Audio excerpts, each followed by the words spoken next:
നമസ്കാരം, ഞാൻ Deeson Joseph. Welcome to another video. നമുക്കെല്ലാവർക്കും നിർബന്ധമായിട്ടുണ്ടായിരിക്കേണ്ട ഒരു ബേസിക് റിക്വയർമെൻറ്റ് തന്നെയാണ് സേവിങ്സ് ബാങ്ക് അക്കൗണ്ട്.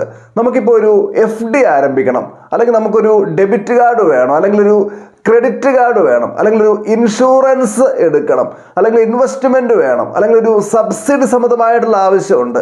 ഇതൊക്കെ നടപ്പാകണമെങ്കിൽ ഇവയുമായിട്ട് ബന്ധിപ്പിക്കാൻ വേണ്ടി എന്ത് വേണം? സേവിങ്സ് ബാങ്ക് അക്കൗണ്ട് നിർബന്ധമാണ്. നമ്മുടെ സേവിങ്സ് ബാങ്ക് അക്കൗണ്ട് എങ്ങനത്തെ ആയിരിക്കണം?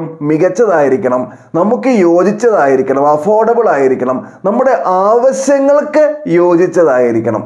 അപ്പോൾ നിങ്ങൾക്ക് എവിടെയാണ് സേവിങ്സ് ബാങ്ക് അക്കൗണ്ട് ഉള്ളതെന്നുള്ള കാര്യം ഒന്ന് കമൻറ്റ് ചെയ്തേക്കുക. ആ ഒരു സേവിങ്സ് ബാങ്ക് അക്കൗണ്ടിൽ നിങ്ങൾ തൃപ്തനാണെങ്കിൽ ആ കാര്യം പറയുക, അല്ലെങ്കിൽ ആ കാര്യം പറയുക. ഇപ്പൊ തന്നെ കമന്റ് ചെയ്തേക്ക് കേട്ടോ. നമ്മൾ ഈ സേവിങ്സ് ബാങ്ക് അക്കൗണ്ട് ഓപ്പൺ ചെയ്യുന്ന സമയത്ത് ഞാൻ ഇനി പറയാൻ പോകുന്ന 6 കാര്യങ്ങൾ വളരെ കൃത്യമായിട്ട് ശ്രദ്ധിക്കുകയാണ് എങ്കിൽ നമുക്കൊരു മികച്ച SB അക്കൗണ്ട് ചൂസ് ചെയ്യാൻ വേണ്ടി സാധിക്കുന്നതാണ്. ഒന്നാമത്തെ കാര്യം ഇതാണ്: സേഫ്റ്റി ആൻഡ് ട്രസ്റ്റ്. അതായത് നിങ്ങൾ ആരംഭിക്കാൻ പോകുന്ന സേവിങ്സ് ബാങ്ക് അക്കൗണ്ട് നിർബന്ധമായിട്ടും ഒരു ഷെഡ്യൂൾഡ് കൊമേഴ്സ്യൽ ബാങ്കിൽ ആയിരിക്കണം. RBIയുടെ അണ്ടറിലാണ് ഈ ഷെഡ്യൂൾഡ് കൊമേഴ്സ്യൽ ബാങ്ക് വരിക. അതിപ്പം പ്രൈവറ്റ് സെക്ടർ ബാങ്ക് ആണെങ്കിലും പബ്ലിക് സെക്ടർ ആണെങ്കിലും കുഴപ്പമുള്ള കാര്യമൊന്നുമല്ല. ഇവിടെയൊക്കെ നമ്മുടെ 5 ലക്ഷം രൂപ വരെയുള്ള നിക്ഷേപങ്ങൾക്ക് DICGCയുടെ ഇൻഷുറൻസ് പരിരക്ഷയുണ്ട്, റിസർവ് ബാങ്ക് ഓഫ് ഇന്ത്യയുടെ സംരക്ഷണമുണ്ട്, അങ്ങനെയൊക്കെ ഉണ്ട്. ഈ കോപ്പറേറ്റീവ് ബാങ്കുകൾ, നോൺ ബാങ്കിങ് ഫിനാൻഷ്യൽ കമ്പനികൾ, ഇവയൊക്കെ ഒഴിവാക്കുക ഓപ്പൺ ചെയ്യുമ്പോൾ, സേവിങ്സ് ബാങ്ക് അക്കൗണ്ട് ഓപ്പൺ ചെയ്യുമ്പോൾ. കാരണം അതുകൊണ്ട് നമ്മുടെ എല്ലാ ആവശ്യങ്ങളും നടക്കണമെന്നില്ല, നടക്കാൻ സാധ്യതയില്ല. ഇപ്പോൾ ഈ KSFE തന്നെ ഉണ്ടല്ലോ, സുഗമ നിക്ഷേപ പദ്ധതി. അതൊരു സേവിങ്സ് ബാങ്ക് അക്കൗണ്ടിന് തുല്യമായിട്ടുള്ള ഒരു സംഗതിയാണ്. പക്ഷെ അത് ഓപ്പൺ ചെയ്ത് കഴിഞ്ഞാൽ KSFEയിലെ പല കാര്യങ്ങളും ഓടുമായിരിക്കും, അല്ലാതെ നമ്മുടെ ബാക്കിയുള്ള എല്ലാ ഫിനാൻഷ്യൽ ആക്ടിവിറ്റീസും അതിൽ കൂടി ഓടിക്കാൻ പറ്റത്തില്ല. രണ്ടാമതായിട്ട് ശ്രദ്ധിക്കേണ്ട കാര്യം മിനിമം ബാലൻസ് റിക്വയർമെന്റ് ആണ്. പല പബ്ലിക് സെക്ടർ ബാങ്കുകളിലും നമ്മൾ കീപ്പ് ചെയ്യേണ്ട മിനിമം ബാലൻസ്, അതായത് മന്ത്ലി ആവറേജ് ബാലൻസ് 1000 രൂപ മുതൽ 5000 രൂപ വരെയൊക്കെയാണ്. ഇനി പല പ്രൈവറ്റ് സെക്ടർ ബാങ്കിലും ഈ ഒരു സംഗതി 5000 രൂപ മുതൽ 10000 രൂപ വരെയൊക്കെയാണ്. അപ്പോൾ നമ്മൾ സേവിങ്സ് ബാങ്ക് അക്കൗണ്ട് ഓപ്പൺ ചെയ്യുന്നതിന് മുമ്പായിട്ട് നമ്മൾ ഈ കാര്യം കൃത്യമായിട്ട് പരിശോധിക്കണം. നമ്മൾ ഓപ്പൺ ചെയ്യാൻ പോകുന്ന അക്കൗണ്ടിൽ എത്രയാണ് ഈ ഒരു മിനിമം ബാലൻസ് വേണ്ടത്? ഈ മിനിമം ബാലൻസ് നമ്മളെ കൊണ്ട് സാധിക്കുന്ന ഒരു സംഗതിയാണോ? ഇനി ഈ മിനിമം ബാലൻസ് കീപ്പ് ചെയ്യാൻ വേണ്ടി പറ്റിയില്ല എങ്കിൽ പെനാൽറ്റി ഉണ്ടോ? ഉണ്ടെങ്കിൽ അത് എങ്ങനെയൊക്കെയാണ്, അതിന്റെ റേറ്റ് എങ്ങനെയാണ്? ഇതെല്ലാം കൃത്യമായിട്ട് മനസ്സിലാക്കി വെക്കണം. എന്നിട്ട് നമുക്ക് സ്യൂട്ടബിൾ ആണെങ്കിൽ മാത്രമേ ഇത് സെലക്ട് ചെയ്യാൻ വേണ്ടി പാടുള്ളൂ. ഈ മിനിമം ബാലൻസ് വേണ്ടാത്ത സീറോ ബാലൻസ് അക്കൗണ്ട് സംവിധാനമൊക്കെ ഉണ്ട്. അതൊക്കെ നമുക്ക് ലഭിക്കുമെങ്കിൽ, അതുകൊണ്ട് നമ്മുടെ കാര്യങ്ങളൊക്കെ ഓടുമെങ്കിൽ, ഇനി ഞാൻ പറയാൻ പോകുന്ന കാര്യങ്ങളൊക്കെ അവിടെ ഓക്കെ ആണെങ്കിൽ അത് നമുക്ക് ഉപയോഗിക്കാവുന്നതാണ് കേട്ടോ. ഇനി മൂന്നാമത്തെ സംഗതിയാണ് ചാർജസ് ആൻഡ് ഫീസ്. നിങ്ങൾ ഒരു ബാങ്കിൽ സേവിങ്സ് ബാങ്ക് അക്കൗണ്ട് ഓപ്പൺ ചെയ്യുന്നതിന് മുമ്പ് പരിശോധിക്കണം. എന്ത് പരിശോധിക്കണം? Schedule of charges. ഈ സേവിങ്സ് ബാങ്ക് അക്കൗണ്ടിൽ നിങ്ങളുടെ മേൽ ചാർജ് ചെയ്യപ്പെടാൻ സാധ്യതയുള്ള വിവിധങ്ങളായിട്ടുള്ള ചാർജുകളുടെയും ഫീസുകളുടെയും ഒരു ഷെഡ്യൂളാണത്. പലതരം ചാർജുകളും ഫീസുകളും ഒക്കെ നിങ്ങളുടെ മേൽ പിടിപ്പിക്കപ്പെടാൻ സാധ്യതയുണ്ട്.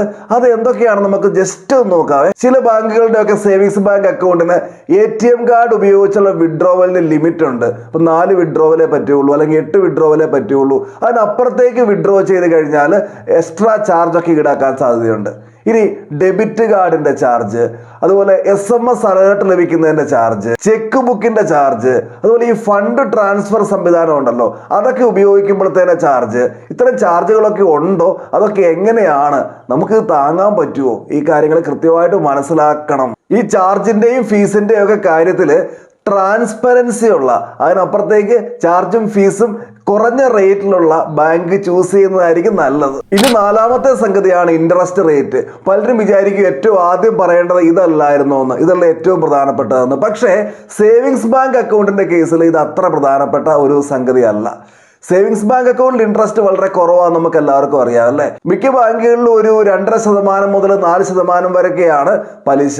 ഇനി ഈ സ്മോൾ ഫിനാൻസ് ബാങ്ക് ഒക്കെ ഉണ്ട് കേട്ടോ, അവിടെ 5% മുതൽ 7% വരെയൊക്കെ സേവിങ്സ് ബാങ്ക് അക്കൗണ്ടിൽ പലിശ കൊടുക്കുന്നതായിട്ടൊക്കെ കാണാറുണ്ട്. ഞാൻ ആദ്യം പറഞ്ഞ കാര്യം ഒന്നുകൂടി ആവർത്തിക്കുവാണ്. പലിശ ഇവിടെ ഒരു വലിയ സംഭവമല്ല. പലിശ കിട്ടാൻ വേണ്ടി അല്ല നമ്മൾ സേവിങ്സ് ബാങ്ക് അക്കൗണ്ട് ഓപ്പൺ ചെയ്യുന്നത്. ഇപ്പൊ നിങ്ങളൊരു ബാങ്കിൽ പോയി അവിടുത്തെ സേവിങ്സ് ബാങ്ക് അക്കൗണ്ടിൽ ഹൈ ഇൻട്രസ്റ്റ് കിട്ടും എന്ന ഒറ്റ കാരണം കൊണ്ട് നിങ്ങൾ ഒരിക്കലും ആ ബാങ്ക് ചൂസ് ചെയ്യാൻ വേണ്ടി പാടില്ല. ഇനി അഞ്ചാമത്തെ സംഗതി ആക്സസബിലിറ്റി ആണ്. നിങ്ങൾ SBI അക്കൗണ്ട് ഓപ്പൺ ചെയ്യാൻ വേണ്ടി പോകുന്ന ബാങ്കിന് ബ്രാഞ്ചുകൾ ഉണ്ടാവണം നിങ്ങളുടെ ലൊക്കേഷനിൽ. അതുപോലെ ATMs ഒക്കെ ഉണ്ടാവണം. അതുപോലെ അവരുടെ സേവനം മികച്ചതായിരിക്കണം. 24/7 കസ്റ്റമർ സർവീസ് ഒക്കെ ഉണ്ടെങ്കിൽ ഏറ്റവും ബെറ്റർ. ഈ കാര്യം ശ്രദ്ധിക്കേണ്ടതാണ്. ബാങ്ക് നമുക്ക് നല്ല സർവീസ് തരുന്നുണ്ടെങ്കിൽ നമുക്ക് ടൈം ലാഭിക്കാൻ വേണ്ടി പറ്റും. അതുപോലെ നമ്മുടെ സ്ട്രെസ് കുറയ്ക്കാൻ വേണ്ടിയും പറ്റും. ആറാമത്തെ സംഗതി ഡിജിറ്റൽ ബാങ്കിങ് ഫീച്ചേഴ്സ് ആണ്. ഇന്നത്തെ കാലത്ത് നമ്മുടെ സേവിങ്സ് ബാങ്ക് അക്കൗണ്ടിലെ ഡിജിറ്റൽ ബാങ്കിങ് ഫീച്ചേഴ്സ് ഏറ്റവും മികച്ചതായിരിക്കണം.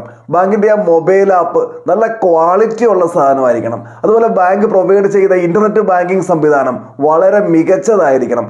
ഫണ്ട് ട്രാൻസ്ഫർ ഒക്കെ വളരെ ഈസി ആയിട്ട് ചെയ്യാൻ വേണ്ടി സാധിക്കണം. ഓൺലൈൻ ആയിട്ട് ഫിക്സഡ് ഡെപ്പോസിറ്റോ RD ഒക്കെ നമ്മുടെ സേവിങ്സ് ബാങ്ക് അക്കൗണ്ടിൽ നിന്ന് സ്റ്റാർട്ട് ചെയ്യാൻ വേണ്ടി സാധിക്കണം. അതുപോലെ അക്കൗണ്ട് സ്റ്റേറ്റ്മെന്റും മറ്റു കാര്യങ്ങളും ഒക്കെ വളരെ പെട്ടെന്ന് നമുക്ക് എടുക്കാനും ആക്സസ് ചെയ്യാനും സാധിക്കണം. വളരെ കസ്റ്റമർ ഫ്രണ്ട്ലി ആയിട്ടുള്ള മൊബൈൽ ആപ്ലിക്കേഷനും ഇന്റർനെറ്റ് ബാങ്കിങ് സംവിധാനവും ആയിരിക്കണം നമ്മുടെ ബാങ്കിന് ഉണ്ടാവേണ്ടത്. ഒരു ബെസ്റ്റ് സേവിങ്സ് അക്കൗണ്ടിന് ഉണ്ടായിരിക്കേണ്ട ഫീച്ചേഴ്സ് ആണ് നിങ്ങളിപ്പം സ്ക്രീനിൽ കണ്ടുകൊണ്ടിരിക്കുന്നത്. Safe bank, low or zero charges, user friendly application, reasonable interest, easy access and good services. ഈ കാര്യങ്ങളൊക്കെ നിങ്ങളുടെ സേവിങ്സ് ബാങ്ക് അക്കൗണ്ടിൽ ഒന്നിച്ച് വരുന്നുണ്ടെങ്കിൽ നിങ്ങളുടേത് മികച്ച ഒരു സേവിങ്സ് അക്കൗണ്ട് ആണ്. ഈ ഒരു വിഷയവുമായി ബന്ധപ്പെട്ട നിങ്ങളുടെ അഭിപ്രായങ്ങൾ തീർച്ചയായിട്ടും കമന്റ് ചെയ്യുക. മറ്റൊരു ദിവസം മറ്റൊരു വിഷയവുമായി നമുക്ക് വീണ്ടും കണ്ടുമുട്ടാം. എല്ലാവർക്കും നന്ദി.